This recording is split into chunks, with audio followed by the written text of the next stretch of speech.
नमस्कार दोस्तों, मैं श्रीकांत गुप्ता एक बार फिर से स्वागत करता हूं आपके फेवरेट चैनल सुपर एजुकेशन में। आज हम आपको हिंदी साहित्य का चौथा पाठ पढ़ाने जा रहे हैं। इस वीडियो को आपको अंत तक देखना है और अपने दोस्तों के साथ ज़्यादा से ज़्यादा शेयर करना है। ध्यान दीजिएगा, वीडियो थोड़ा सा लंबा है, थोड़ा सा बड़ा है, लगभग 1 घंटे 20 मिनट का वीडियो है। इस वीडियो को आपको पूरा देखना है। इसमें जितने भी हिंदी साहित्य की रचनाएं हैं वो आज आपको क्लियर कर दी जाएंगी।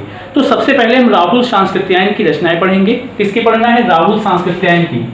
देखिए, एक एक चीज हम आपको बताएंगे। राहुल सांस्कृत्यायन का जो इनका वास्तविक नाम था, इनके 2 नाम थे, एक केदारनाथ पांडे भी था और दामोदर स्वामी भी था। इनका जन्म 9 अप्रैल 1893 को पंदहा ग्राम में हुआ था। ये पंदहा आजमगढ़ में पड़ता है और इनकी मृत्यु 4 अप्रैल 1963 दार्जिलिंग में हुई थी। ये याद रखेंगे। इनका जो कर्म भूमि थी वो बिहार थी और इनका जो कर्म क्षेत्र था वो साहित्य था। इतनी बात याद रखेंगे। राहुल सांस्कृत्यायन के बारे में आज इनकी रचनाएं पढ़ लेंगे। कौन कौन सी हैं देखेंगे। राहुल सांकृत्यायन, राहुल सांकृत्यायन। हमने इनके बारे में आपको बताया कि इनके 2 नाम थे, केदारनाथ पांडे और दामोदर स्वामी। इनके जो अदर नेम थे याद रखेंगे, केदारनाथ पांडे, केदारनाथ पांडे, केदारनाथ पांडे, और एक इनका नाम और था दामोदर स्वामी, दामोदर स्वामी। ठीक है। अगर इनका हम इनकी जन्म की बात करें तो 9 अप्रैल 1893 को इनका जो जन्म हुआ था, 9 अप्रैल 1893 को हुआ था। पंदहा में हुआ था, याद रखिए पंदहा। ये पंदहा जो है ये आजमगढ़ में पड़ता है, आजमगढ़ में पड़ता है। इतनी बात याद रखेंगे, आजमगढ़ में पड़ता है। ये तो हो गया इनका क्या, इनका जन्म हो गया। अगर इनकी मृत्यु की बात करें, तो इनकी मृत्यु जो है वो कहां पर हुई थी? दार्जिलिंग में हुई थी। 14 अप्रैल 1963 को हुई थी। याद रखेंगे 14 अप्रैल 1963 को हुई थी। कहां पर हुई थी? दार्जिलिंग में हुई थी, दार्जिलिंग में हुई थी। याद रखेंगे। ये तो कुछ रही राहुल सांस्कृत्यायन की बात। इनकी जो कर्म भूमि थी वो बिहार थी। याद रखेंगे, कर्म भूमि बिहार, और जो इनका कर्म क्षेत्र था वो साहित्य था। कर्म क्षेत्र क्या था? साहित्य था। अब देख लेंगे इनकी प्रमुख रचनाएं, देख लेंगे रचनाएं। तो इसमें इनकी जो रचनाएं हैं वो हम सबसे पहले पढ़ेंगे। देखिए, जो महत्वपूर्ण रचनाएं हैं वो आपको पढ़ा दी जाएंगी। जितनी भी रचनाएं हैं आपको, चाहे उनके उपन्यास हो चाहे कहानी हो, ठीक है, ढेर सारी जो अनुदित जो काव्य हैं इनके वो भी पढ़ा दिए जाएंगे आपको। और इनकी जैसे साहित्य के क्षेत्र में जैसे जो भी काम किया है, इनकी जो कविताएं हैं, उपन्यास, कहानी जो भी इन्होंने लिखा वो बता दी जाएगी आपको। तो जो मेन रचनाएं हैं वो सबसे पहले वोल्गा से गंगा, याद रखेंगे वोल्गा से गंगा, वोल्गा से गंगा, ठीक है, वोल्गा से गंगा, ये याद रखेंगे। ज्यादातर इन्होंने घुमक्कड़ी जीवन भी व्यतीत किया है। तो इन्होंने एक रचना और लिखी थी, दर्शन दिग्दर्शन। याद रखेंगे कौन सी है? दर्शन दिग्दर्शन, दिग्दर्शन। ये भी एक महत्वपूर्ण की रचना है। दर्शन दिग्दर्शन हो गया। घुमक्कड़ शास्त्र इन्हीं का था, याद रखेंगे घुमक्कड़ शास्त्र इन्हीं का है। ठीक, ये भी एक रचना हो गई कि देखिए, सतमी के बच्चे, याद रखेंगे सतमी के बच्चे, एक इनकी एक रचना और हो गई, सिंह सेनापति। ये भी याद रखेंगे, सिंह सेनापति, ये महत्वपूर्ण रचना हो गई, सिंह सेनापति। एक है जीने के लिए, याद रखेंगे इसको भी, जीने के लिए।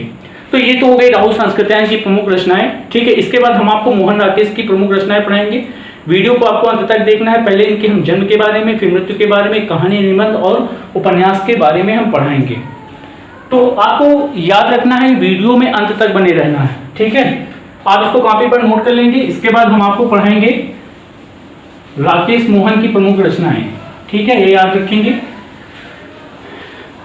वीडियो थोड़ा सा बड़ा है, लेकिन आपको करना क्या है, वीडियो को अंत तक देखना है। तो मोहन राकेश की प्रमुख रचनाएं याद रखेंगे। मोहन राकेश की प्रमुख रचनाएं। सबसे पहले जान लेंगे मोहन राकेश का जन्म 8 जनवरी 1924 को हुआ था। कब हुआ था? 8 जनवरी 1924 को हुआ था। कब हुआ था? 8 जनवरी 1924 अमृतसर में हुआ था। अमृतसर में, ठीक, अमृतसर में हुआ था। और इनकी जो मृत्यु है 3 जनवरी 1972 को हुई थी दिल्ली में। कब? 3 जनवरी 1972 दिल्ली में। ये तो इनसे संबंधित महत्वपूर्ण जानकारी हो गई। इसके बाद देखिए हम इनकी सबसे पहले पढ़ेंगे कहानियां। याद रखेंगे राकेश मोहन की प्रमुख कहानी कौन कौन सी हैं जो एग्जाम में कई बार पूछी गई। सबसे पहले जैसे पहचान हो गई, कौन सी हो गई? पहचान हो गई, बारिश हो गई, अंडे के छिलके, ये महत्वपूर्ण है। सबसे पहले बारिश हो गई, पहचान, अंडे के छिलके, ये महत्वपूर्ण, अंडे के छिलके, ये महत्वपूर्ण रचना है। बारिश, पहचान और अंडे के छिलके। इसके बाद देखेंगे इनके निबंध देख लेंगे। निबंध एक महत्वपूर्ण इनका जो निबंध है परिवेश, ये कई बार एग्जाम में आया हुआ है, ये इंपॉर्टेंट है। परिवेश कई बार एग्जाम में पूछा गया है कि परिवेश किसकी रचना है, तो मोहन राकेश की रचना, याद रखेंगे। और एक है बकर, याद रखेंगे इसको भी, ठीक है। ये रचना आप ध्यान से देखेंगे, बकर ठीक है, याद रखेंगे। इसके बाद मुंद, ये भी रचना बहुत इंपॉर्टेंट है, बकरल मुंद, ठीक है, ये महत्वपूर्ण रचना। इसके बाद इनके उपन्यास पढ़ लेंगे। उपन्यास आज आप जो हिंदी साहित्य की जो प्रमुख रचना है इसका आप मेगा वीडियो देख रहे हैं। लगभग 1 घंटे 20 मिनट का वीडियो है। इस वीडियो को आपको अंत तक देखना है। अगर आपको लगभग इस वीडियो में लगभग 500 से 600 के बीच में आपको रचनाएं बताई जाएंगी, ठीक है। ये समझिए कि मेगा वीडियो है, इस वीडियो को आपको अंत तक देखना है, ठीक, याद रखेंगे। इसके बाद अंधेरे बंद कमरे, उपन्यास जो इंपॉर्टेंट है, अंधेरे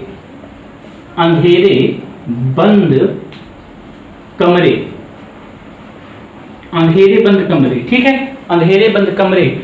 देखिए एक और है अंतराल, ये भी इंपॉर्टेंट है। अंतराल हो गया। नीली रोशनी की बाहें, ये भी इंपॉर्टेंट है। नीली रोशनी की बाहें, ये भी इंपॉर्टेंट है। कई इंपॉर्टेंट रचनाएं जो एग्जाम में आई हुई, ना आने वाला कल और आधे अधूरे, ये इंपॉर्टेंट है। आधे अधूरे और ना आने वाला कल,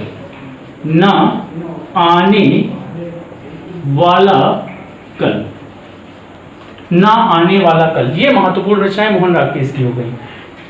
क्या आपको करना है, अपनी कॉपी पर नोट करते जाएंगे, क्योंकि मोस्ट इंपॉर्टेंट सभी रचनाएं, कम से कम 20 से 25 राइटरों की आज आपको क्या है रचनाएं पढ़ाई जाएंगी। इसके बाद हम हजारी प्रसाद द्विवेदी की रचना पढ़ेंगे। आपको वीडियो को अंत तक देखना है। हजारी प्रसाद द्विवेदी की प्रमुख रचनाएं, ठीक है। इसके बाद पढ़ेंगे हजारी प्रसाद द्विवेदी की रचनाएं। हजारी प्रसाद द्विवेदी,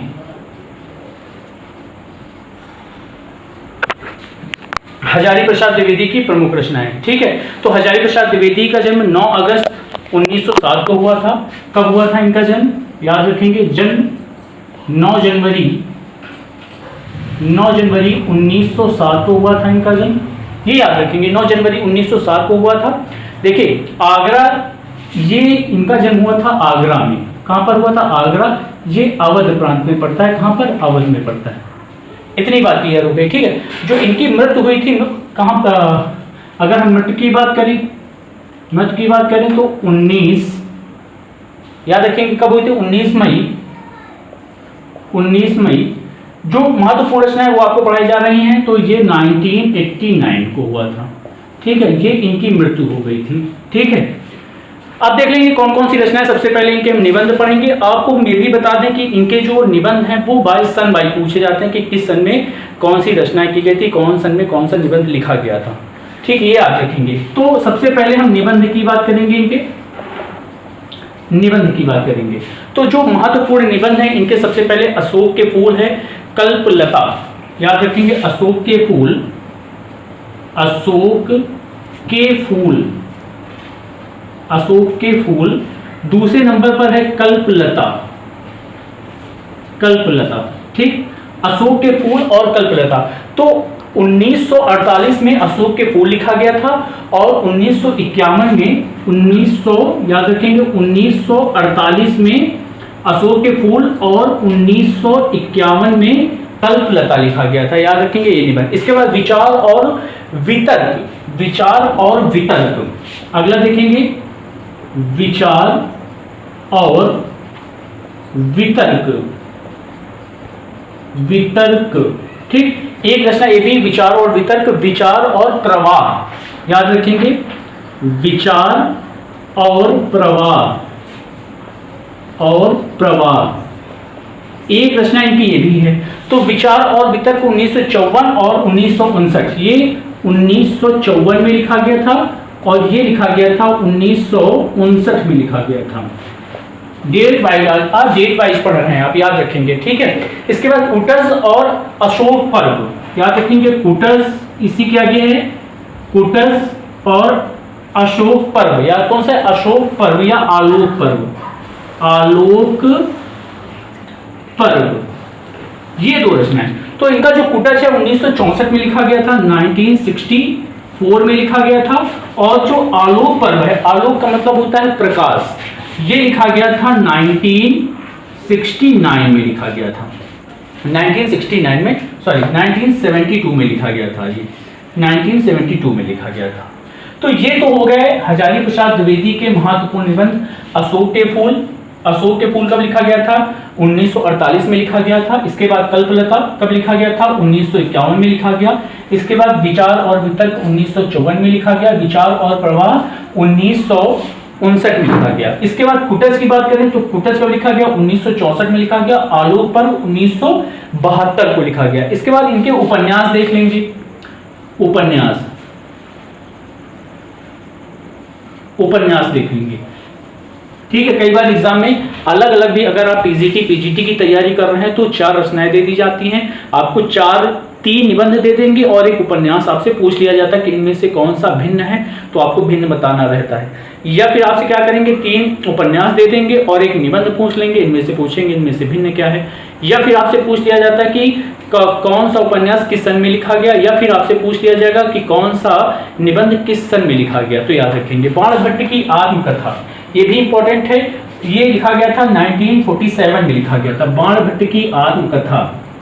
तो बाण याद रखेंगे, कौन से, बाणभट्ट की आत्मकथा, बाणभट्ट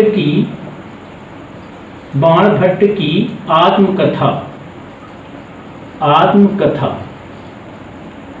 ठीक, बाणभट्ट की आत्मकथा 1947 में लिखा गया था, 1947 में लिखा गया था। मोस्ट इंपॉर्टेंट है, कई बार एग्जाम में पूछा गया है, आप अगर 9th में जाओगे तो आपने पढ़ा भी होगा इसको। ठीक है, इसके बाद चारु चंद्रलेख और पुनर्नवा, चारु चंद्रलेख, चारुचंद्र, ऐसे चारुचंद्र लेख और पुनर्नवा, पुनर्नवा। ठीक, ये भी चारुचंद्र लेख 1963 और 1973 में लिखा गया था, ये 1963 में लिखा गया था और ये 1973 में लिखा गया था। ठीक, काफी अंतर है इनकी रचनाओं में, 10 साल का अंतर है। एक है अनामस दास का पोथा, एक रचना और है अनामस दास का पोथा, अनामस दास का पोथा। ठीक, ये भी रचना इंपॉर्टेंट है, याद रखेंगे। अनामस दास का पोथा ये लिखा गया था 1976 में लिखा गया था, 1976 में लिखा गया था। तो हजारी प्रसाद द्विवेदी का जन्म 9 जनवरी 1907 को आगरा के अवध प्रांत में हुआ था। इनकी मृत्यु 19 मई कब हुई थी, 1989 को हुई थी, याद रखेंगे। जन्म 1907 को और मृत्यु 1989 को हुई थी, ये याद रखेंगे। इसके बाद जो निबंध, इनके महत्वपूर्ण निबंध है अशोक के फूल, कल्पलता, इसके बाद विचार और वितर्क है, विचार और प्रवाह है, फिर हमने आपको बताया कुटज है और अशोक के फूल हो गया। ये महत्वपूर्ण इनके क्या है, इनके हो गए इनकी निबंध। इसके बाद आप इसमें देख रहे हैं उपन्यास देख रहे हैं। उपन्यास कौन से हैं? बाणभट्ट की आत्मकथा, चारुचंद्र लेख, पुनर्नवा, अनामस दास का पोथा, ये महत्वपूर्ण इनके क्या हो गए, ये हो गए इनके उपन्यास। इसके बाद हम पढ़ेंगे महत्वपूर्ण जैनेन्द्र कुमार की रचनाएं। आप इसको स्क्रीनशॉट ले सकते हैं, अपनी कॉपी पर क्या कर सकते हैं, नोट कर सकते हैं। अब पढ़ेंगे आप जैनेन्द्र कुमार की प्रमुख रचनाएं।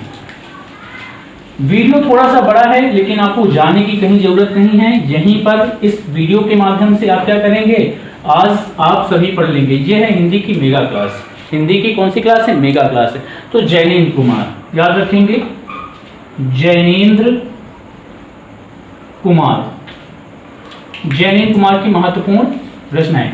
तो सबसे पहले हम जैनेन्द्र कुमार की क्या देखेंगे, कहानी देखेंगे। कहानी देखिए, जो मेन राइटर हैं उन मेन राइटरों के हम जन्म और मृत्यु आपको बता देंगे, सबकी नहीं बता सकते। ध्रुव तारा, वातायन, पाजेब। कौन कौन सी कहानी देखेंगे? ध्रुव तारा, कौन सा है? ध्रुव तारा, ध्रुव तारा, पाजेब, पाजेब, वातायन, वातायन, ये प्रमुख रचना। ध्रुवतारा, पाजेब और वातायन। इसके बाद नीलम देश की कन्या और फांसी। कौन सी? नीलम देश की कन्या, देश की कन्या, और एक रचना और है इनकी फांसी। कौन सी? फांसी। ये इंपॉर्टेंट हो गई, नीलम देश की कन्या और फांसी। इसके बाद ये तो जैनेन्द्र कुमार ज्यादा इंपॉर्टेंट नहीं है, लेकिन जो महत्वपूर्ण रचनाएं हैं, ध्रुव तारा आप याद रखेंगे, कई बार एग्जाम में पूछा गया है कि ध्रुव तारा किसकी रचना है, तो ध्रुव तारा वो जैनेन्द्र कुमार जी की रचना है।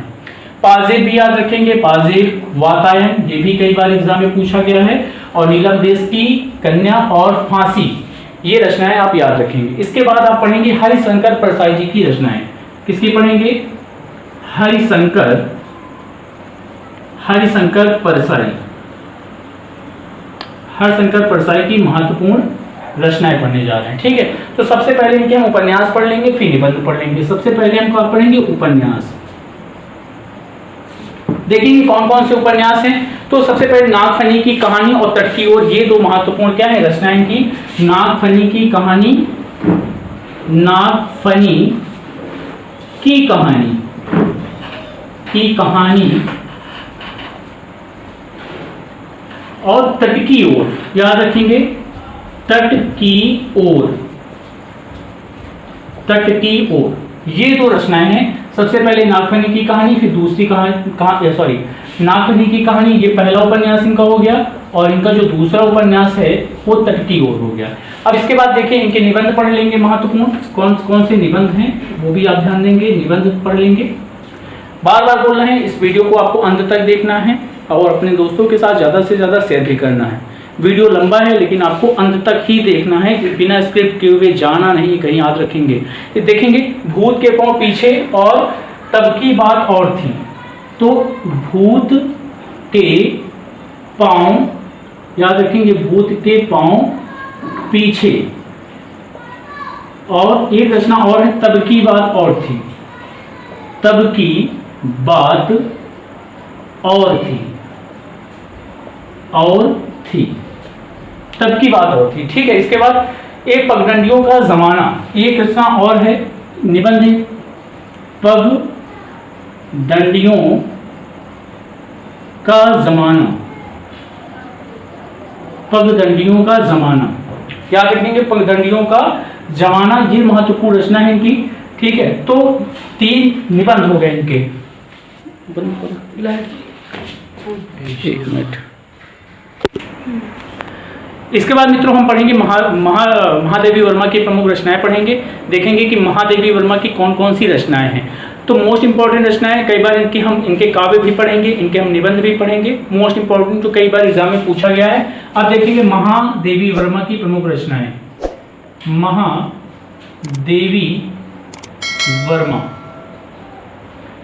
मोस्ट इंपॉर्टेंट है, इनको आधुनिक मीरा के नाम से भी जानते हैं। आपने कई बार एग्जाम में भी आपने पढ़ा होगा, कई बार किताबों में भी पढ़ा होगा कि इनको हम महादेवी वर्मा को आधुनिक मीरा के नाम से भी जानते हैं। तो इनके जो प्रमुख, सबसे पहले हम काव्य पढ़ेंगे कौन कौन से हैं, तो निहार, नीरजा, रश्मि देखेंगे। सबसे पहले इनके हम काव्य पढ़ेंगे कौन कौन से हैं महादेवी वर्मा के, तो निहार,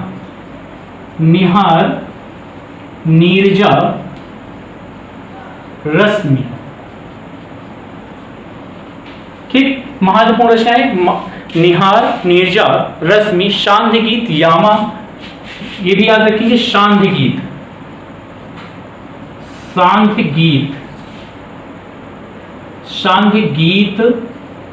यामा, दीप शिखा।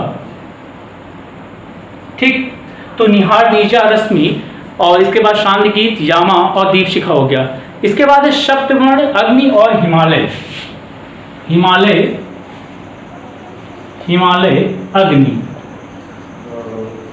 अग्नि। ठीक, देखेंगे सबसे पहले हम काव्य की बात करेंगे, तो काव्य में कौन कौन से आते हैं इनके, निहार हो गया मोस्ट इंपॉर्टेंट, नीरजा, रश्मि, शांति गीत, इसके बाद यामा, दीप शिखा, हिमालय और क्या हो गया, अग्नि हो गया। इसके बाद एक है सप्तपर्ण, याद रखेंगे, सप्तपर्ण, ये भी इंपॉर्टेंट है, कई बार एग्जाम में पूछा गया है। आपको कहीं कहीं पर सप्तपर्ण मिलेगा, कहीं कहीं पर सप्तपर्णा मिलेगा, ये याद रखेंगे, सप्तपर्णा। इसके बाद हम कौन निबंध पढ़ेंगे, इनके महत्वपूर्ण निबंध। आप पढ़ रहे हैं हिंदी साहित्य की प्रमुख रचनाओं का चौथा पार्ट, और इस चौथे पार्ट में ये आपकी महा मेगा क्लास है। इस वीडियो को आपको पूरा देखना है, लगभग 1 घंटे 20 मिनट का वीडियो है। कहीं पर भी जाइएगा मत, वीडियो को पूरा देखेंगे और अपनी कॉपी पर नोट भी करते चलेंगे सभी लोग। तो इनके जो महत्वपूर्ण निबंध हैं, अतीत के चलचित्र हो गए, स्मृति की रेखाएं हो गई, इसके बाद अबला और सबला, श्रृंखला की कड़ियाँ, साहित्य की आस्था, ये प्रमुख इनके क्या हो गए, निबंध हो गए। तो अतीत के चलचित्र याद रखेंगे, अतीत के चलचित्र। ठीक, अबला और सबला, अबला और सबला हो गया। इसके बाद हमने बताया कि स्मृति की रेखाएं, ये भी इंपॉर्टेंट है, स्मृति की रेखाएं,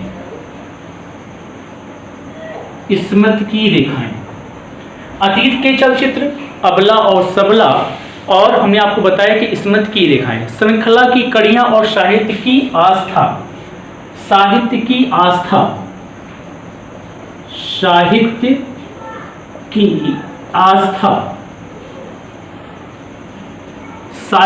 आस्था। तो अतीत के चलचित्र, अबला और सबला, स्मृति की रेखाएं, साहित्य की आस्था, श्रृंखला की कड़ियां, याद रखेंगे, किसकी कड़ियां, श्रृंखला की कड़ियां। ठीक, श्रृंखला की कड़ियां, ये महत्वपूर्ण इनकी हो गई रचनाएं। इसके बाद हम पढ़ेंगे राष्ट्रकवि मैथिली शरण गुप्त की प्रमुख रचनाएं। कौन सी, मैथिली शरण गुप्त की प्रमुख रचनाएं पढ़ेंगे। ठीक है, इस वीडियो को आपको क्या करना है, इस वीडियो को आपको अंत तक देखना है, याद रखेंगे। ठीक है, देखें कौन कौन सी प्रमुख रचनाएं हैं का मैथिली शरण गुप्त जी की प्रमुख कौन कौन सी रचनाएं हैं, देख लेंगे हम। इसको क्या करना है, अपनी कॉपी पर क्या करना है, स्क्रीनशॉट इसका आप ले लीजिए। ठीक है, अब हम पढ़ेंगे राष्ट्रकवि मैथिली शरण गुप्त जी को। ठीक है, इनके प्रमुख जो आप इनके पढ़ेंगे, साकेत महाकाव्य उन्होंने लिखा था, महाकाव्य सबसे पहले हम इनके काव्य पढ़ेंगे, फिर इसके बाद हम पढ़ेंगे इनके अनुदित काव्य कौन कौन से हैं। तो सबसे पहले हम काव्य पढ़ेंगे, तो मैथिली शरण गुप्त याद रखेंगे, मैथिली शरण गुप्त।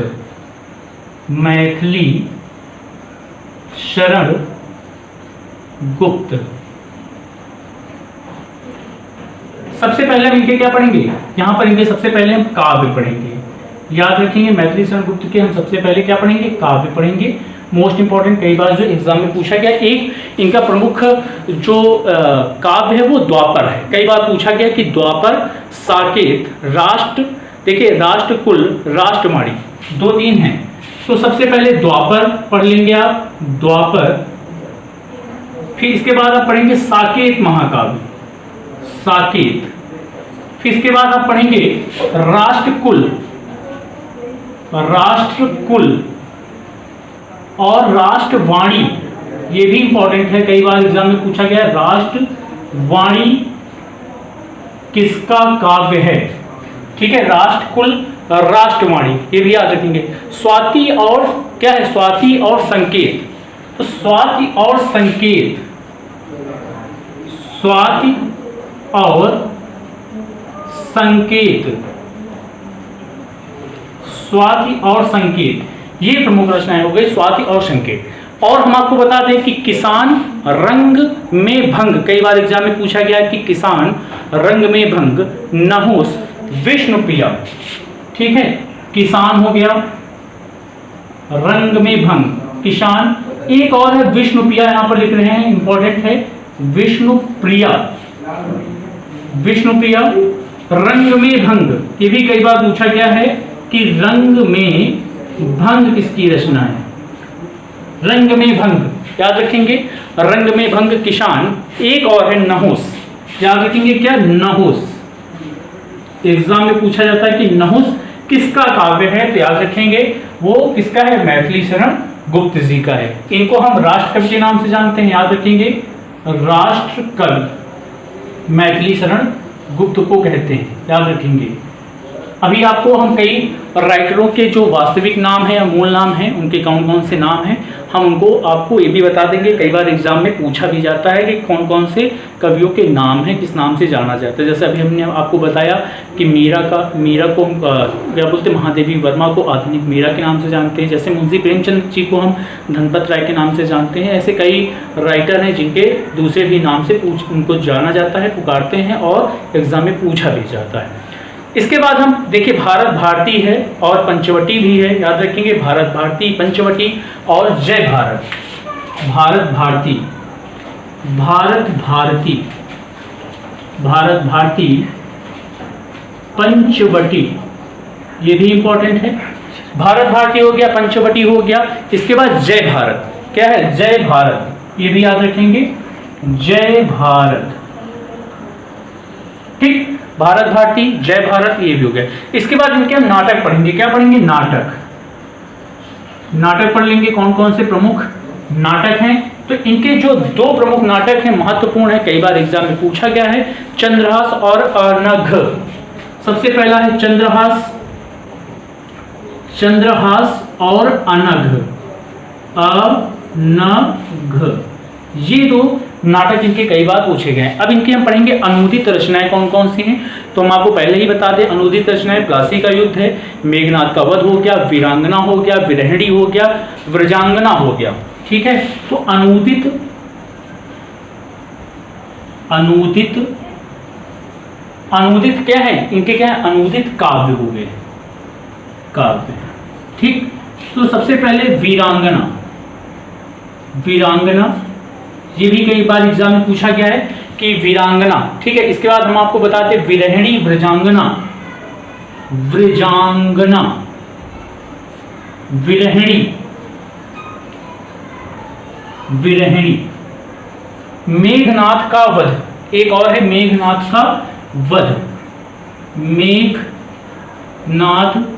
का वध, ये भी कई बार एग्जाम में पूछा गया, मेघनाद का वध। ठीक है, मेघनाद है, याद रखेंगे, मेघनाद का वध। और एक है प्लासी का युद्ध। किसका युद्ध है? प्लासी का युद्ध, प्लासी का युद्ध। ये प्रमुख इनके हो गए, क्या है? मैथिली शरण गुप्त की महत्वपूर्ण रचनाएं। इसके बाद हम पढ़ेंगे किसका? सुभद्रा कुमारी चौहान जी को पढ़ेंगे। महत्वपूर्ण किसको पढ़ेंगे? सुभद्रा कुमारी चौहान के सिर्फ हमको पढ़ना है, काव्य पढ़ना है और कहानी पढ़ना है। सुभद्रा कुमारी चौहान के काव्य और कहानी पढ़ना है। तो आप इसको क्या करना है? स्क्रीनशॉट ले लीजिए। अब हम पढ़ेंगे सुभद्रा कुमारी चौहान। दोस्तों वीडियो को अंत तक देखना है, ठीक है? वीडियो थोड़ा सा लंबा है, आपको करना है क्या? अपनी कॉपी पर नोट करते जाइएगा, क्योंकि ये हिंदी साहित्य की रचनाएं जो हैं उनका क्या है? मेगा वीडियो है, याद रखेंगे। हिंदी साहित्य की प्रमुख रचनाओं का मेगा वीडियो है। इसके बाद आपको कभी भी कहीं से भी आपको रचनाएं पढ़ने की जरूरत नहीं, एक ही वीडियो में सारी रचनाएं आपको मिल जाएंगी। तो सुभद्रा कुमारी चौहान जी को पढ़ेंगे हम। किसको पढ़ेंगे? सुभद्रा कुमारी चौहान। ठीक है, अब हम पढ़ने जा रहे हैं सुभद्रा कुमारी चौहान। तो हम आपको सबसे पहले बताते हैं काव्य के बारे में पढ़ेंगे, मुकुल चित्रधारा। ठीक है, ये महत्वपूर्ण क्या है इनकी, ये इनके महत्वपूर्ण क्या है इनके, ये काव्य हो गए। तो 3-4 इंपॉर्टेंट हैं, कई बार एग्जाम में पूछा भी गया है। देखेंगे कौन कौन से हैं। सबसे पहले मुकुल हो गया, इसके बाद हो गया त्रिधारा हो गया। मुकुल त्रिधारा महत्वपूर्ण, मुकुल और हो गया त्रिधारा।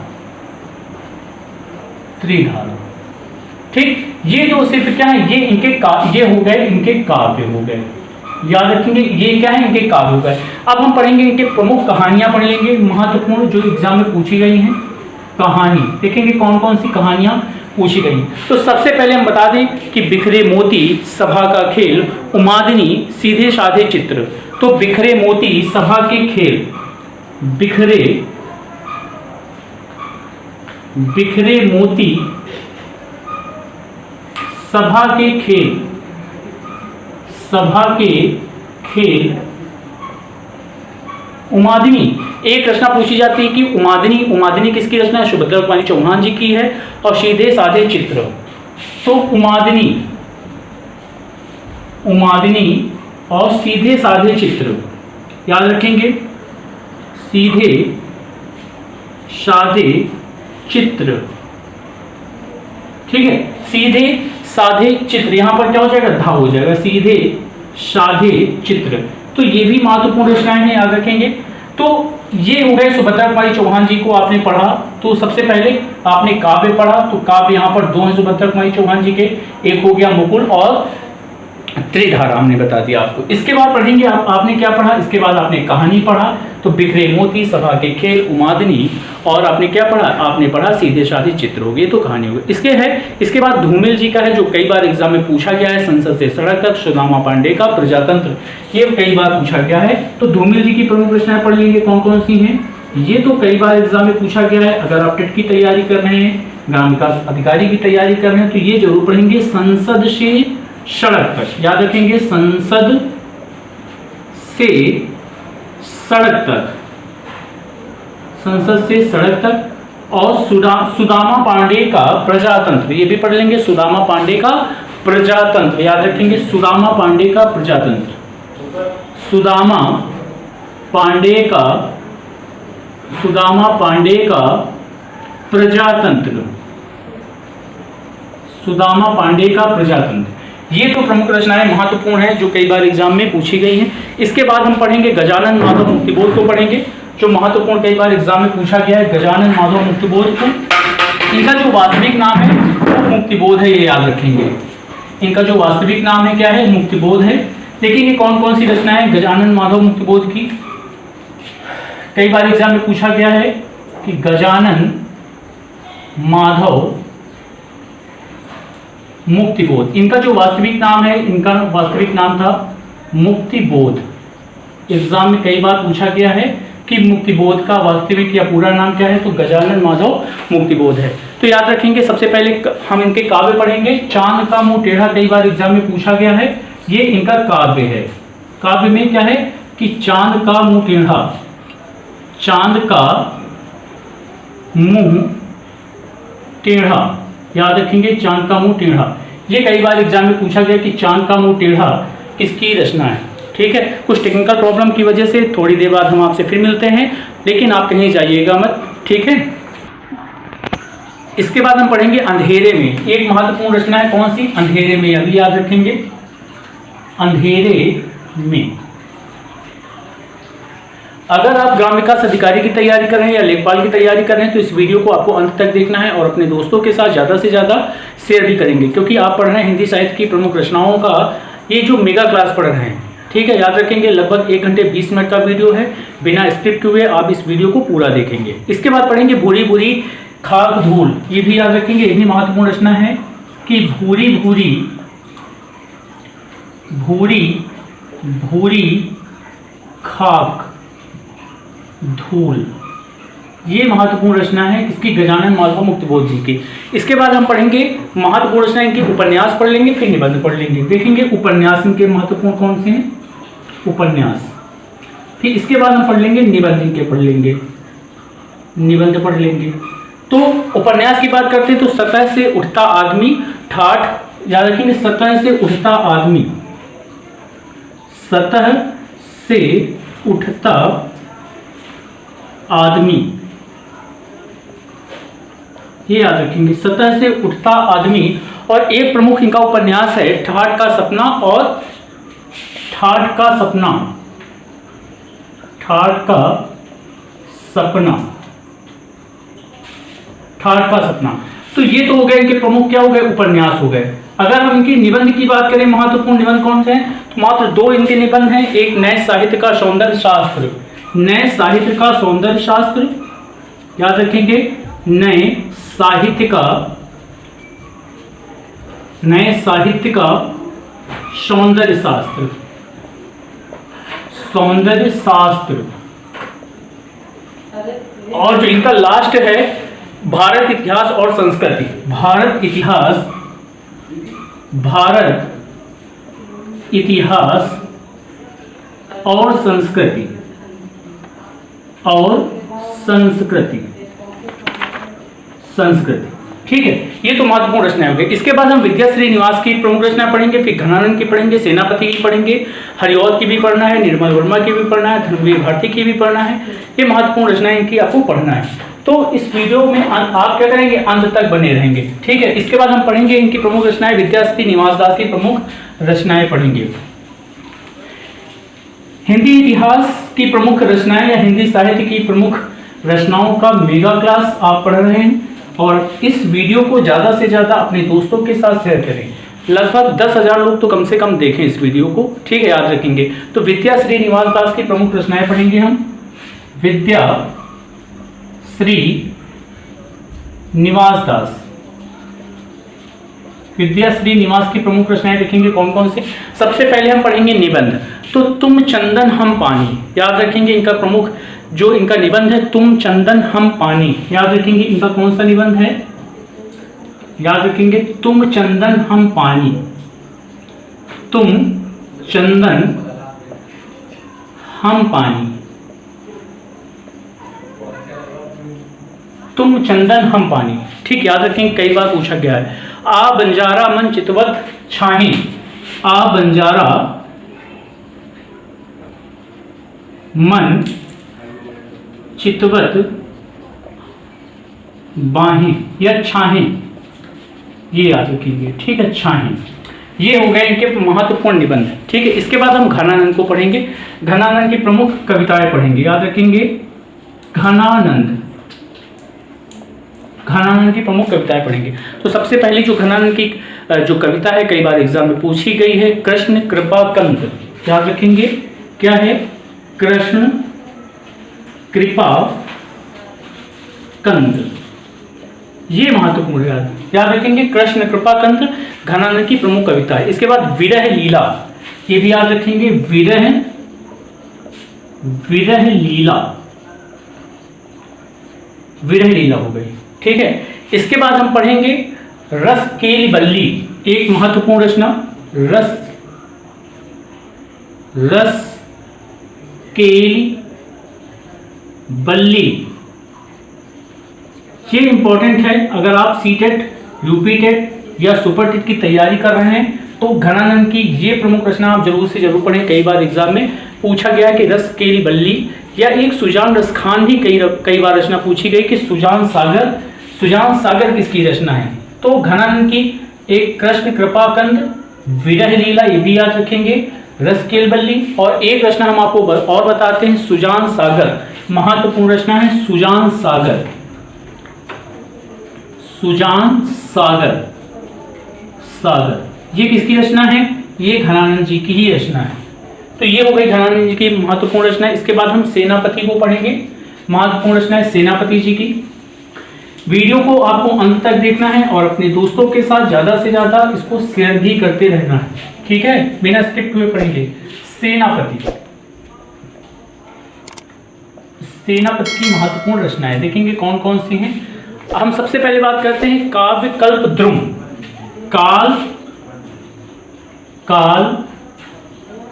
कल्पद्रुम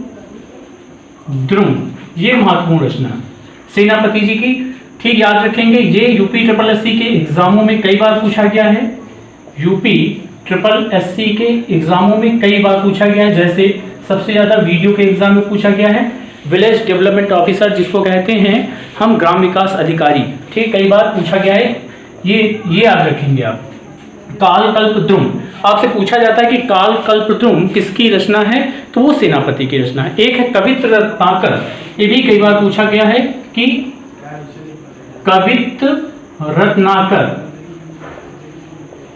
रत्नाकर किसकी रचना है, तो ये भी किसकी रचना है, सेनापति जी की रचना है। कई बार ये भी एग्जाम में पूछा गया है।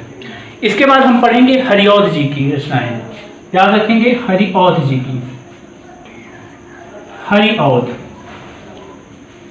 हरिऔध जी की प्रमुख रचनाएं देखेंगे कौन कौन सी रचनाएं। सबसे इनके हम 3 चीजें पढ़ेंगे। सबसे पहले महाकाव्य पढ़ेंगे, फिर इसके बाद खंड काव्य पढ़ेंगे और उपन्यास पढ़ेंगे। तो सबसे पहले हम पढ़ेंगे महाकाव्य, याद रखेंगे महाकाव्य।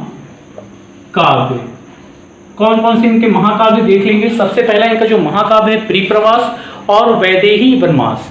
प्रिप्रवास और वैदेही वनवास। तो प्रिप्रवास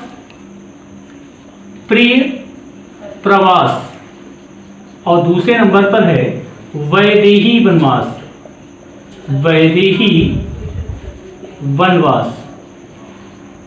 प्रिप्रवास और वैदेही वनवास इनका महाकाव्य होगा। इसके बाद हम खंड काव्य की बात करें तो रस कलश है, परिजात हो गया, पद्य प्रसून हो गया, कल्पलता हो गया।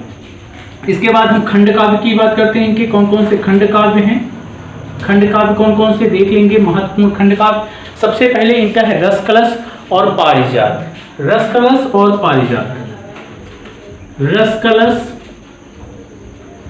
पारिजात, ठीक।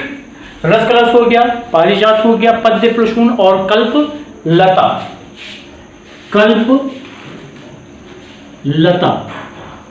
ठीक। तो रस कलश हो गया, पारिजात हो गया, कल्पलता हो गया। एक और है पद्य प्रसून। कौन सा है, पद्य प्रसून।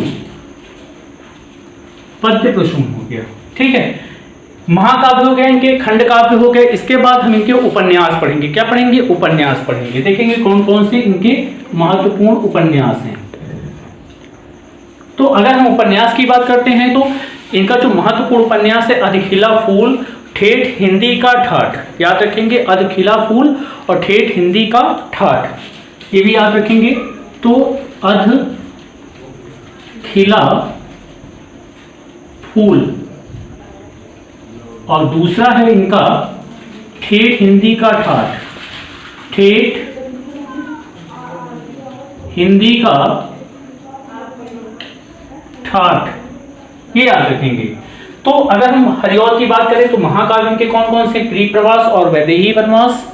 याद रखेंगे प्रिप्रवास वैदेही वनवास, ये महाकाव्य है। प्रिप्रवास और वैदेही वनवास ये भी क्या है, महाकाव्य।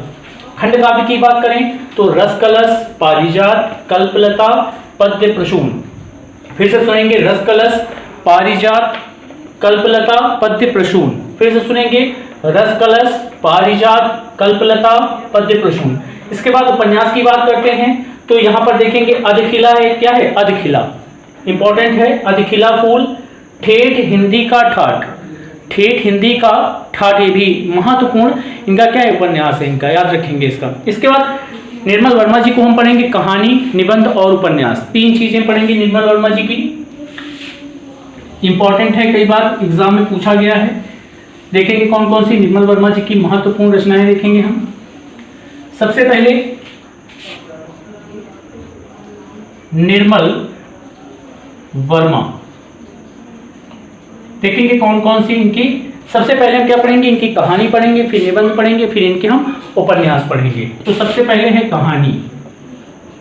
कहानी देखेंगे निर्मल वर्मा जी की कौन कौन सी कहानी है। सबसे पहले कौवे और काला पानी। कौवे और काला पानी, जलती झाड़ी और परिंदे। कौवे और काला पानी, तो कौवे और काला पानी, काला पानी पहला, ये तो हो गया कहानी का पहला। इसके बाद क्या है, जलती झाड़ी, याद रखेंगे जलती झाड़ी, ये भी इंपॉर्टेंट है, जलती झाड़ी। इसके बाद एक और हमने बताया आपको परिंदे, याद रखेंगे परिंदे, परिंदे भी एग्जाम में कई बार पूछा गया है। ये तीन तो इनकी क्या हो गई, कहानी हो गई, याद रखेंगे किसकी, निर्मल वर्मा जी की, ठीक है, निर्मल वर्मा जी की क्या हो गई, ये कहानी हो गई। इसके बाद हम क्या पढ़ेंगे, निबंध पढ़ेंगे, को शांत रहे, दीदी इसके तो शांत रहे, निबंध, निबंध पढ़ेंगे। निबंध हम कौन कौन से देख लेंगे इनके, निबंध, ठीक, देखो कौन कौन से हैं निबंध। सबसे पहले कला का जोखिम, याद रखेंगे कला का जोखिम, कला का जोखिम, ये महत्वपूर्ण रचना है, कला का जोखिम। शब्द और स्मृति, याद रखेंगे शब्द और स्मृति, शब्द और स्मृति, शब्द और स्मृति, ठीक, ये महत्वपूर्ण रचना है। एक बार हम रिवीजन करवाएंगे आपको, देखेंगे निर्मल वर्मा जी की कौन कौन सी कहानी है, कौवे और काला पानी, जलती हुई झाड़ी और परिंदे, याद रखेंगे तीन प्रमुख रचनाएं, ये कहानियां हैं इनकी, तीन प्रमुख क्या है, कहानियां हैं, कौवे और काला पानी, जलती झाड़ी और परिंदे। इसके बाद हम निबंध की जब बात करेंगे तो काला, देखिए क्या है, कला का जोखिम, शब्द और स्मृति, शब्द और क्या है, स्मृति, ये प्रमुख इनकी क्या हो गई, ये इनके निबंध हो गए। इसके बाद हम इनके प्रमुख उपन्यास पढ़ेंगे, जिसमें से एक चिथड़ा सुख, लालटीन का छत और रात का रिपोर्टर, ये तीन चीजें हैं। चिथड़ा फिर से सुनेंगे, एक चिथड़ा सुख, लालटीन का छत और क्या है, लालटीन का छत, और इसके बाद चिथड़ा एक महत्वपूर्ण जो रचना है वो पढ़ेंगे, रात का रिपोर्टर, ये भी पढ़ लेंगे आप। तो देख लेंगे इनका उपन्यास, देख लेंगे कौन कौन सा है, उपन्यास देख लेंगे, ठीक, उपन्यास देख लेंगे। तो अगर हम बात करें उपन्यास की तो एक चिथड़ा सुख, देखिए क्या है, एक चिथड़ा सुख, एक चिथड़ा सुख, ठीक, एक चिथड़ा सुख हो गया। इसके बाद लालटीन का छत, लाल टीन का छत, लालटीन का छत हो गया। इसके बाद रात का रिपोर्टर, ये भी आप याद रखेंगे, रात का रिपोर्टर, रात का रिपोर्टर, ये हो गया रात का रिपोर्टर, ये महत्वपूर्ण। ये तो इनके क्या हो गए, निबंध हो गए, और ये तीन इनके क्या हो गए, ये तीन इनके कहानियां हो गई। अगर हम कहानी की बात करें तो कहानी कौन कौन सी है, याद रखेंगे, कहानी कौवे और काला पानी, जलती हुई झाड़ी और परिंदे। अगर हम निबंध की बात करें तो निबंध में क्या है, कला और जोखिम, शब्द और स्मृति। उपन्यास की बात करें तो ये तीन महत्वपूर्ण उपन्यास, एक चिथड़ा सुख, लालटीन का छत और रात का रिपोर्टर, ये तीन प्रमुख क्या हो गए इनके, ये उपन्यास हो गए। इसके बाद हम धर्मवीर भारती की प्रमुख रचनाएं पढ़ेंगे, जिसमें से उपन्यास पढ़ेंगे और कहानी पढ़ेंगे। याद रखेंगे हम पढ़ेंगे उपन्यास और कहानी पढ़ेंगे, आप इसको स्क्रीनशॉट ले सकते हैं। इसके बाद हम पढ़ेंगे धर्मवीर भारती जी को। धर्मवीर भारती का एक महत्वपूर्ण हमने कहानी पढ़ी है, कई बार हमने पढ़ा है, हार की जीत। ये धर्मवीर भारती का महत्वपूर्ण एक क्या है, एक स्टोरी है, मोटिवेशनल स्टोरी है, जिसमें डाकू खड़क सिंह रहता है और क्या रहता है, बाबा भारती रहते हैं, ठीक। ये भी हम कहानी आपको सुनाएंगे थोड़ी देर बाद, लेकिन सबसे पहले हम उनकी प्रमुख रचनाएं कवर कर लें, उपन्यास और कहानी पढ़ लें। धर्मवीर भारती, धर्मवीर भारती, ठीक, धर्मवीर भारती। सबसे पहले हम पढ़ेंगे इनके प्रमुख क्या पढ़ेंगे, हम उपन्यास पढ़ेंगे।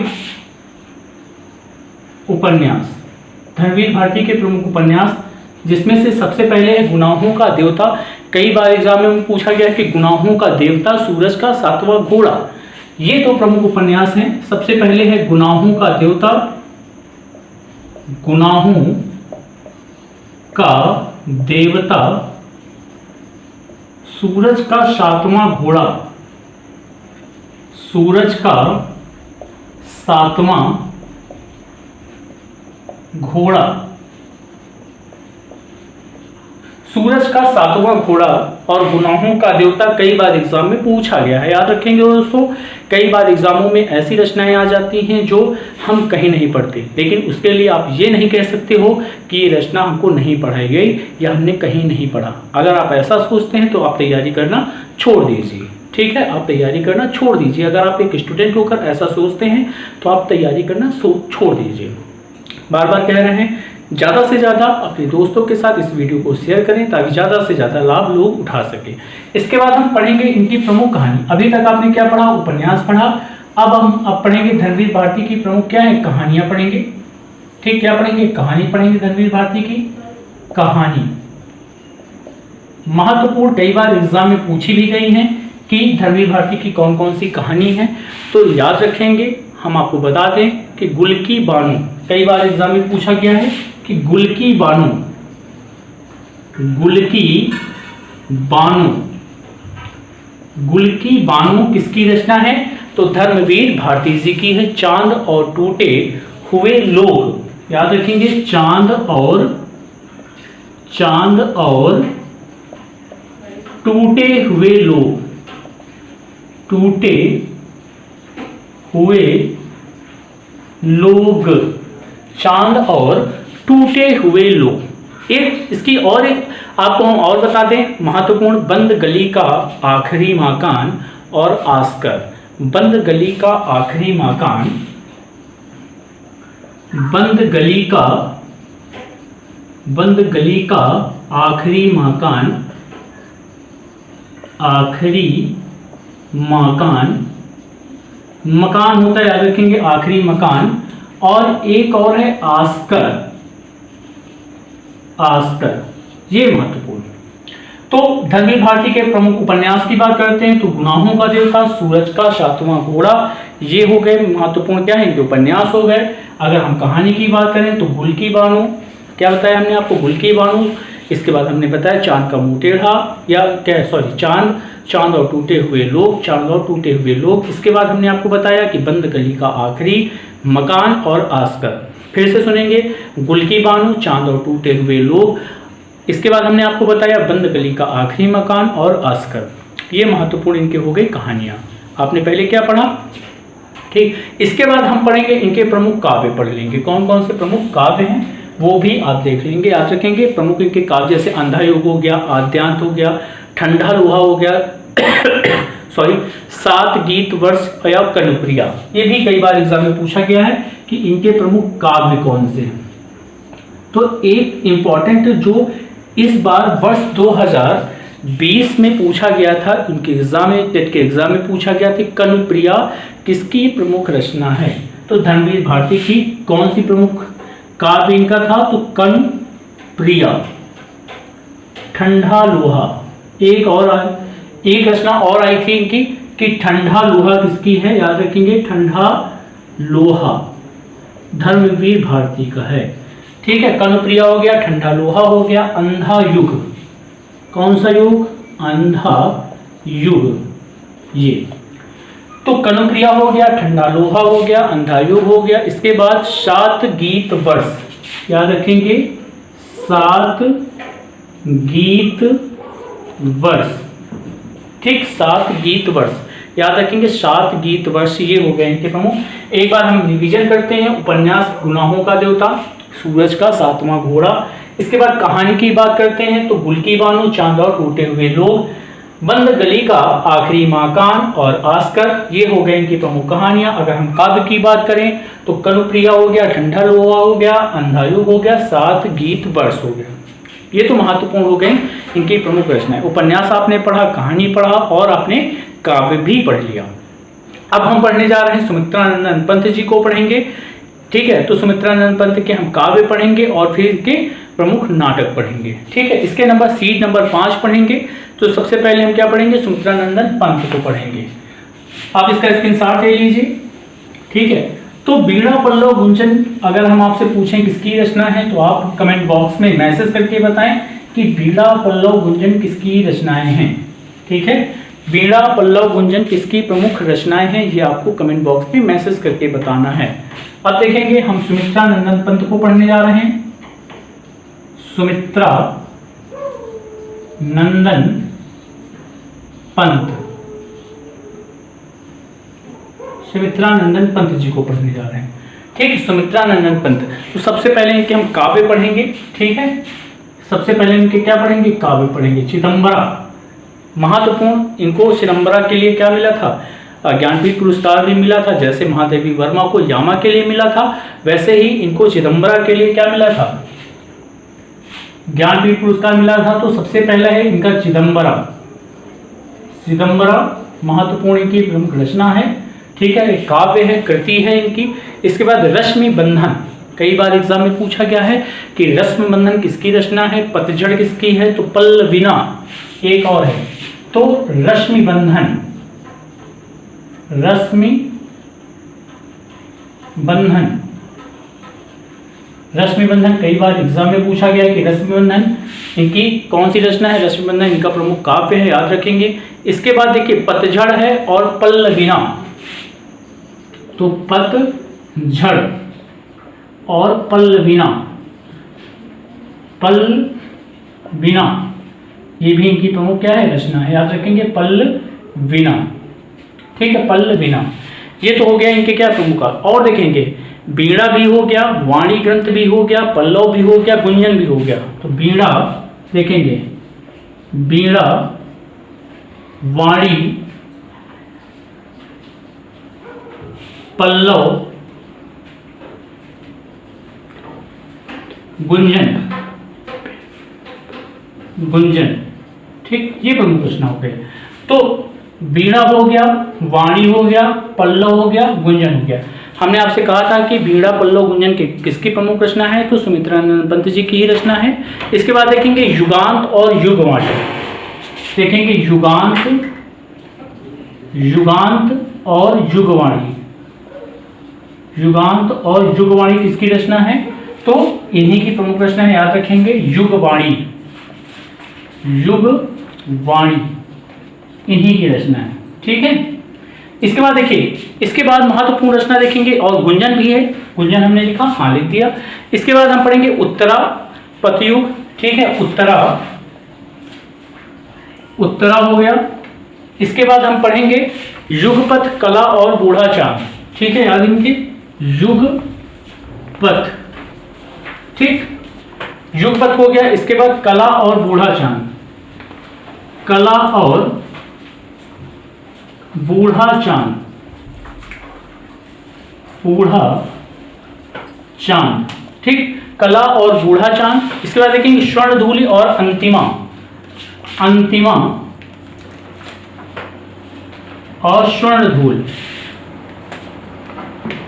स्वर्णधूल ये इनकी प्रमुख रचना हो गई। ठीक, स्वर्णधूल और अंतिमा। इसके बाद नाटक पढ़ेंगे इनका ज्योत्सना। इनका प्रमुख नाटक पढ़ लेंगे, एक ही नाटक है मात्र, ज्योत्सना। ज्योत्सना आपको क्या करना है? वर्तनी भी आपको शुद्ध लिखना है। अगर आपसे एग्जाम में पूछा जाता है कि ज्योत्सना कैसे लिखा जाता है, तो कई बार कई लोग नहीं लिख पाते कि ज्योत्सना कैसे लिखा जाता है। ठीक है, इसके बाद हम क्या करेंगे? अन्य महत्वपूर्ण रचनाएं पढ़ेंगे। कौन कौन सी देखेंगे, कौन कौन सी प्रमुख महत्वपूर्ण रचनाएं हैं। अब हम इसके बाद पढ़ेंगे मुंशी प्रेमचंद जी की महत्वपूर्ण रचनाएं। ठीक है, ये इसका क्या करेंगे? आप स्क्रीनशॉट लेंगे। महत्वपूर्ण तो आपने बीड़ा, पल्लव, गुंजन हमने आपको बताया। आपको कमेंट बॉक्स में मैसेज करके बताना है कि सुमित्रा नंदन पंत जी को किस रचना के लिए ज्ञानपीठ पुरस्कार दिया गया था। और आपको ये भी बताना है कि आधुनिक मेरा, जिनको महादेवी वर्मा के नाम से जानते हैं, ठीक, उनको किस रचना के लिए ज्ञानपीठ पुरस्कार दिया गया था। आपको ये भी बता दें कि ज्ञानपीठ पुरस्कार साहित्य के क्षेत्र में दिया जाता है, विशेष कृति के लिए या विशेष रचना के लिए ज्ञानपीठ पुरस्कार दिया जाता है। ठीक है, तो इसके बाद हम मुंशी प्रेमचंद की महत्वपूर्ण रचना पढ़ेंगे। प्रेमचंद जी, ठीक है, हमने बताया था इनको हम धनपत राय के नाम से भी जानते हैं। धनपत राय, इनका जो दूसरा नाम था वो क्या था? वो धनपत राय था।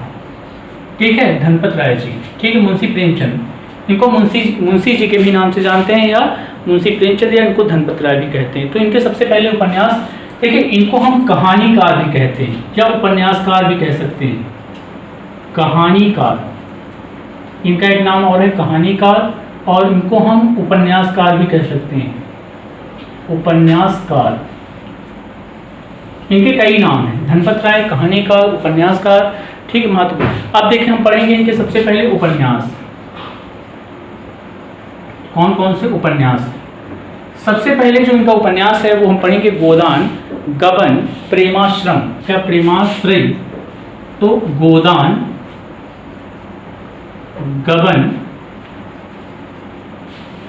गोदान हो गया, गबन हो गया। इसके बाद क्या है, प्रेमाश्रय,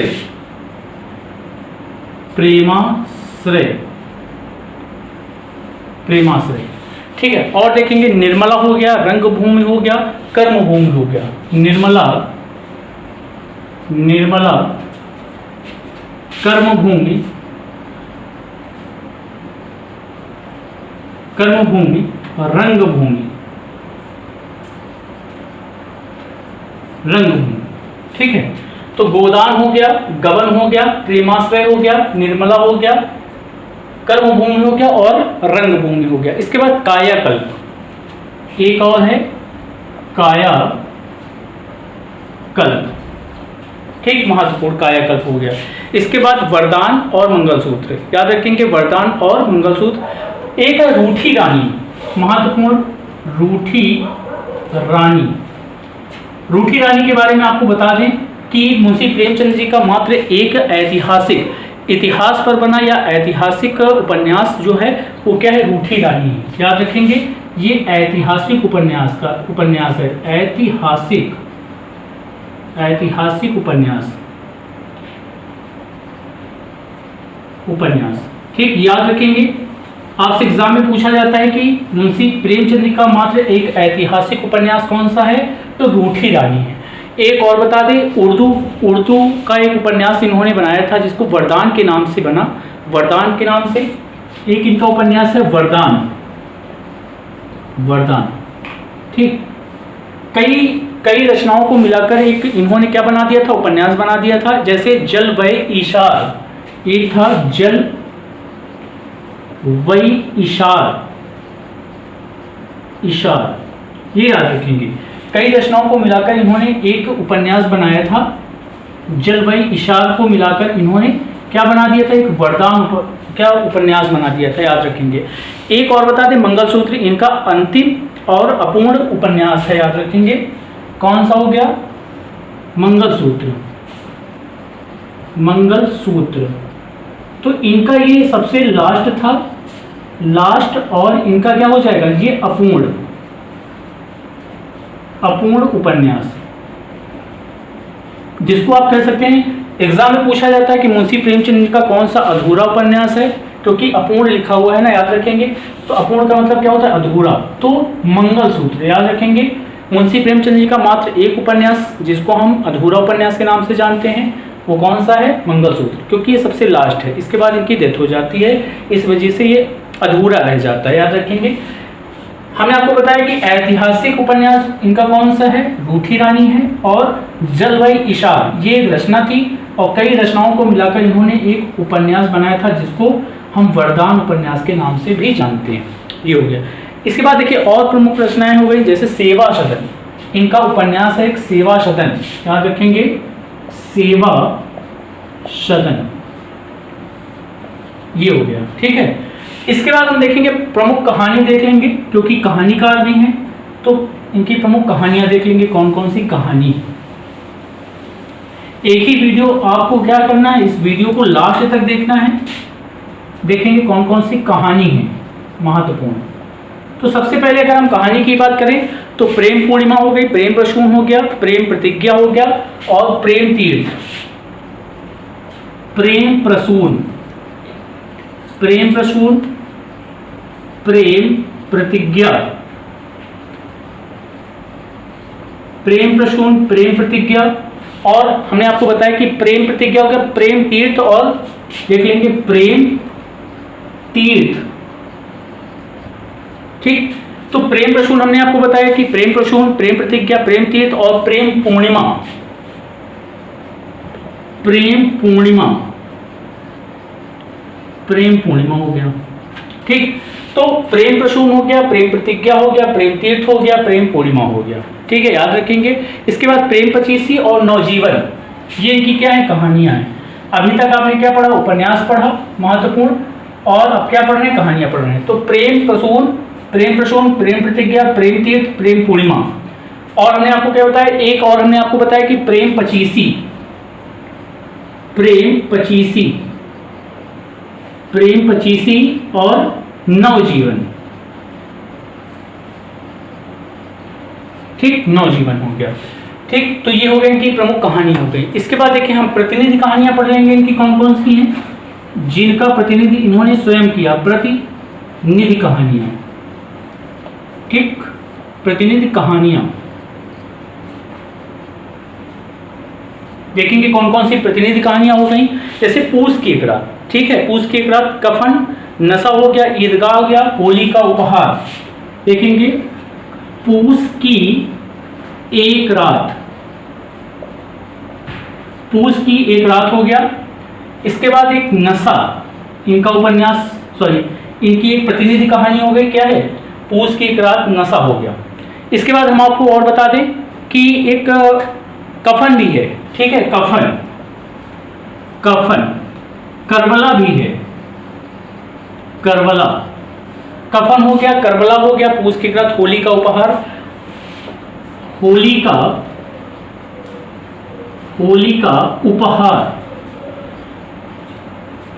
का उपहार। इसके बाद देखिए सुजान भगत हो गया। इसके बाद शतरंज के खिलाड़ी, नमक का दरोगा, ठीक है, याद रखेंगे, नमक का दरोगा,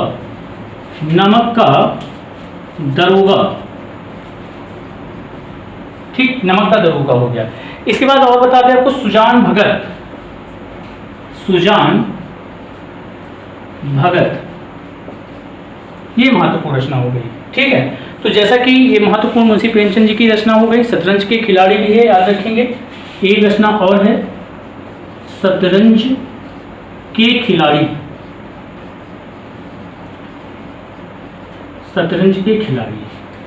ठीक है। तो एक चीज और बता दें, मुंशी प्रेमचंद की महत्वपूर्ण रचनाओं को याद करने की हम आपको ट्रिक बता रहे हैं। इस ट्रिक को आप पूरा देखेंगे और अपने दोस्तों के साथ इस वीडियो को जरूर से जरूर शेयर करेंगे। ठीक है, मात्र 5 मिनट में मुंशी प्रेमचंद की कौन कौन सी रचनाएं हैं वो आपको याद हो जाएंगी, याद रखेंगे।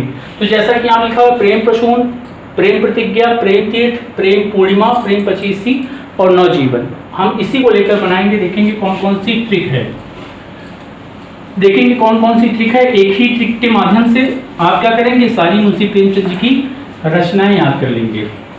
अब हम पढ़ने जा रहे हैं मुंशी प्रेमचंद जी की रचनाओं को याद करने की महत्वपूर्ण क्या ट्रिक पढ़ने जा रहे हैं। तो प्रेमा मैसोनिक से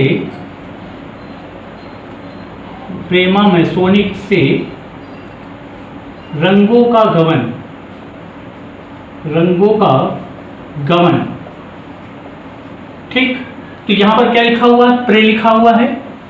तो देखेंगे प्रे से, अभी हमने आपको बताया कि जैसे प्रेम पूर्णिमा, याद रखेंगे, प्रेम पूर्णिमा,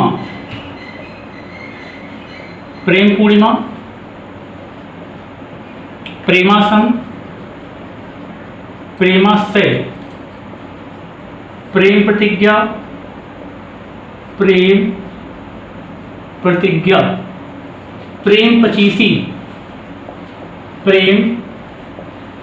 पचीसी, है ना, ये महत्वपूर्ण रचना है। प्रेम पचीसी, प्रेम पंचगी, याद रखेंगे, पंचगी एक और रचना है कि प्रेम पंचगी, है ना। जैसा कि यहाँ प्रे लिखा हुआ, तो प्रे से इनकी इतनी रचनाएं हो गई। इसके बाद माँ है ना, माँ, तो मानसरोवर, ठीक है, अभी हमने आपको बताया मानसरोवर, इनकी प्रमुख रचना है मानसरोवर, याद रखेंगे। इसके बाद मैं है, तो मैं से 2 रचनाएं पढ़ लेंगे, उनसे मैदान ए वफा, ठीक, मैदान ए वफा, और दूसरी है सो, यहां से क्या हो जाएगा, सोज ए वतन। आपको इस ट्रिक को याद रखना है कि प्रेमा मैसोनिक से रंगों का गबन, याद रखेंगे, प्रेमा मैसोनिक से रंगों का गबन। इस ट्रिक को नहीं भूलना है, आप जो ये ट्रिक देख रहे हैं आप इस ट्रिक को आप याद कर लीजिए। इस ट्रिक के माध्यम से आपको मुंशी प्रेमचंद जी की महत्वपूर्ण रचनाएं सारी याद हो जाएंगी और एग्जाम में आना ही आना है। मुंशी प्रेमचंद की एक रचना जरूर से जरूर पूछी जाती है। तो सोज ए वतन, इसके बाद देखिए नी हो गया, नी देख लेंगे, नी से कौन कौन सी, तो निर्बला क्या हो जाएगी, निर्बला। ठीक, इसके बाद का है, तो यहां का से देख लेंगे, का से क्या हो जाएगा, का से हो जाएगा कफन, हाँ का से क्या हो जाएगा कफन, कर्मभूमि, कर्मभूमि, ठीक, कफन हो गया, कर्मभूमि हो गया ना। इसके बाद देखिए से क्या हो जाएगा, से हो जाएगा सेवा सदन हो जाएगा, सेवा सदन। ठीक, इस ट्रिक के माध्यम से आप मुंशी प्रेमचंद की महत्वपूर्ण रचनाएं याद कर सकते हैं। इसके बाद देखेंगे रा से क्या हो जाएगा, रा है तो यहां पर रा से हो जाएगा रंगभूमि, रंगभूमि, रा से रंगभूमि हो गया। गा से क्या हो जाएगा, गो लिखा है तो गो से क्या हो जाएगा, गोदान हो जाएगा, गो से गोदान हो गया। का से यहां पर का है तो का से क्या हो जाएगा, यहां पर एक छूट रही कफन, कर्मभूमि और करबला, याद रखेंगे एक रचना यहां पर लिख लेंगे करबला। ठीक, इसके बाद यहां पर हो जाएगा कायाकल्प, कायाकल्प हो गया। ठीक, इसके बाद देखिए यहां पर गा हो गया, वा देख लेंगे, वाह, तो वाह से देख लेंगे दो बैलों की जोड़ी, दो बैलों की जोड़ी, दो बैलों की जोड़ी। इसके बाद देखिए ना से देख लेंगे नमक का दरोगा, नमक का दरोगा। ठीक, नमक का दरोगा। तो ये रही मुंशी प्रेमचंद की महत्वपूर्ण रचनाओं की याद करने की ट्रिक। एक बार फिर से देख लेंगे, प्रेम पूर्णिमा हो गया, प्रेमाश्रय हो गया, प्रेम प्रतिज्ञा हो गया, प्रेम पचीसी हो गया, प्रेम पंचगी हो गया। एक प्रेम तीर्थ भी रचना है, याद रखेंगे प्रेम तीर्थ, प्रेम तीर्थ, ये महत्वपूर्ण रचना हो गई। ठीक है, तो इसके बाद देखिएगा मां से क्या हो जाएगा, मानसरोवर हो जाएगा। इसके बाद क्या है, मैं से हो जाएगा मैदान वफा, सोजे वतन, नी से निर्बला हो गया, का से कफन, कर्मभूमि और करबला भी हो जाएगा। इसके बाद से क्या हो जाएगा, सेवा सदन। इसके बाद रा से क्या हो जाएगा, रंगभूमि हो जाएगा, गा से गोदान हो जाएगा, का से कायाकल्प हो गया, वा से क्या हो जाएगा, दो बैलों की जोड़ी, ना से क्या हो जाएगा, नमक का दरोगा। और हमने आपको कई बता भी दी है कि शतरंज के खिलाड़ी, पूस की एक रात, कफन हो गया, नशा हो गया, और ये ढेर सारी इनकी प्रमुख रचनाएं। अब हम पढ़ने जा रहे हैं लास्ट रचना है जयशंकर प्रसाद जी की। ठीक है, छायावादी कवि जयशंकर प्रसाद को हम पढ़ेंगे।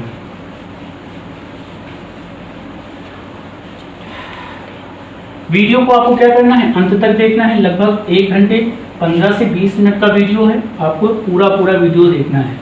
अब देखेंगे छायावादी कवि जयशंकर प्रसाद, जयशंकर प्रसाद,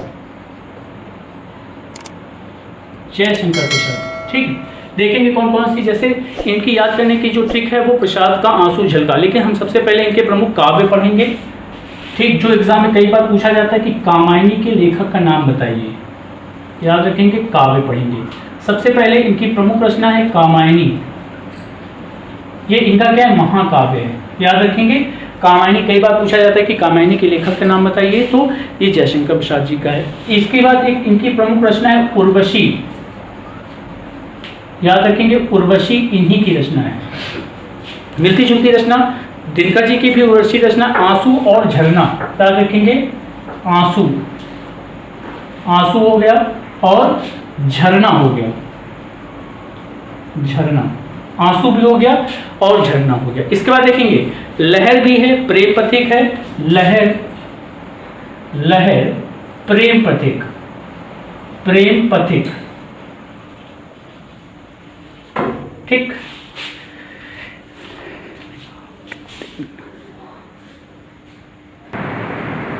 हाँ, इसके बाद हम पढ़ेंगे चित्राधार, याद रखेंगे चित्राधार,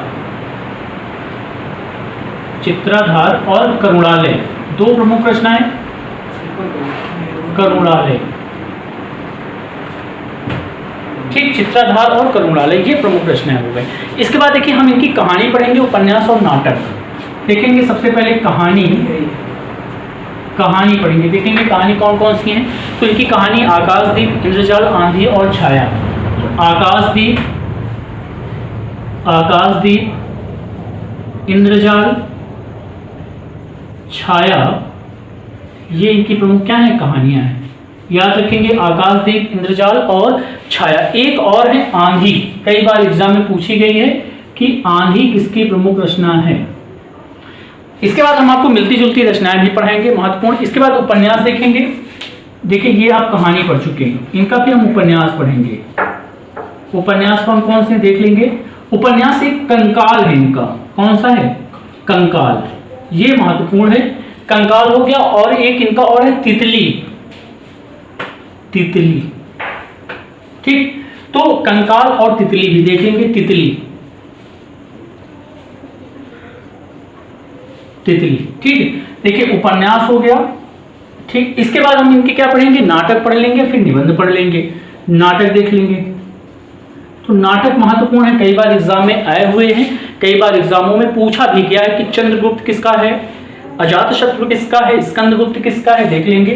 तो सबसे पहले चंद्रगुप्त, चंद्रगुप्त। इसके बाद अजातशत्रु, अजातशत्रु, अजातशत्रु का मतलब होता है जिसका कोई शत्रु ना जन्मा हो, उसको हम अजातशत्रु कहते हैं। स्कंदगुप्त, स्कंदगुप्त, ये भी कई बार एग्जाम में पूछा गया। ये तो भैया कई बार नाटक तो कई बार एग्जाम में पूछे गए हैं, और कई बार नाटक भी दिखाते हैं कि कई बार ये पूछ लिए जाते हैं कि अजातशत्रु किसका है, चंद्रगुप्त किसका है और स्कंदगुप्त किसका है। एक घूंट, जन्मेजय का नाग युद्ध, एक घूंट, याद रखेंगे, एक घूंट। एक और जनमेजय का नाग युद्ध, याद रखेंगे, किसका है, जनमेजय का नाग युद्ध। ये भी कई बार एग्जाम में पूछा गया कि जनमेजय का नाग युद्ध किसकी रचना है या किसका नाटक है, तो वो किसका है, जयशंकर प्रसाद जी का है। ध्रुव स्वामिनी, याद रखेंगे, ध्रुव स्वामिनी, ये भी याद रखेंगे, ध्रुव स्वामिनी। ये तो हो गए इनके प्रमुख, क्या हो गए, नाटक हो गए। अब हम लास्ट में पढ़ने जा रहे हैं एक और, देखिए एक और है सज्जन और कल्याणी, देख लेंगे यहीं पर, सज्जन, सज्जन और कल्याणी, सज्जन और कल्याणी, ये तो हो गए इनके प्रमुख नाटक हो गए। इसके बाद निबंध देख लेंगे कौन कौन से, निबंध देख लेंगे। तो इनके निबंध कौन कौन से, तो काव्य और कला, मात्र एक है, काव्य और कला, काव्य और कला। तो दोस्तों ये रहे हिंदी साहित्य की प्रमुख रचनाओं का चौथा पार्ट, और ये हो गया आपका हिंदी की मेगा क्लास, ठीक है। अगर ये वीडियो आपको अच्छा लगा हो तो अपने दोस्तों के साथ ज़्यादा से ज़्यादा शेयर करें, और दोस्तों को भी क्या करें, ज़्यादा से ज़्यादा देखने के लिए प्रेषित करें। बहुत बहुत धन्यवाद।